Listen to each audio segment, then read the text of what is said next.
Hi guys, welcome back to the channel. જય શ્રી કૃષ્ણ. કેમ છો? આજની રેસિપીમાં છે સમર ફ્રૂટ કેક. એના માટે મેં લીધું છે 2.5 કપ પાણી, અને 2.5 કપ પાણીને મેં એને બોઇલ કરવા મૂકી દેવાનું છે. એટલી વાર ત્યાં સુધી મેં બધા ફ્રૂટ્સ નીકાળી લીધા છે. હવે ફ્રૂટ્સ હું ફટાફટ કટ કરી લઉં છું. પહેલાં મેં ગ્રેપ્સ લીધી હતી.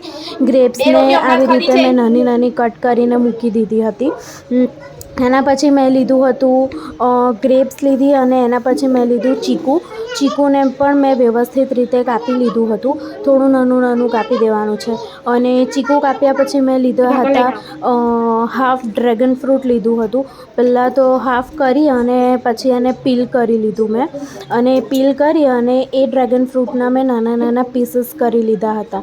અને આટલું મેં લીધું છે. તમે બીજું એક્સ્ટ્રા તમારી પાસે જે હોય તમે લઈ શકો છો.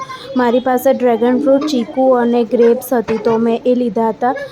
બાકી તો કીવી હોય, એપલ હોય, તમે એ બધું પણ લઈ શકો છો. એટલી વારમાં મેં દેખ્યું કે મારું પાણી ઉકળી ગયું છે, તો મેં પાણીમાં એક જેલી પાવડર, રાસબેરીનો જેલી પાવડર એડ કર્યો હતો. તમે આમ મોસ્ટ ઓફ તો હું અગર અગર કરીને બનાવું છું સમર ફ્રૂટ કેક, પણ આજે મારી પાસે જેલી પડી હતી તો દાનવીએ કીધું મમ્મા જેલી પાવડરનું બનાવી દે, તો જેલી પાવડર અંદર એડ કરી દીધો હતો અને એને બરાબર મિક્સ કરી દીધું હતું. અને મિક્સ કરી દેવાનું છે. અને તમે જે કોઈ પણ ટીનમાં બનાવવા માંગો છો એ ટીનમાં આપણે પહેલાં થોડુંક આ જે બનાવ્યું ને જેલીનું પાણી એ એડ કરવાનું છે, અને પછી બધા ફ્રૂટ્સ એડ કરવાના છે.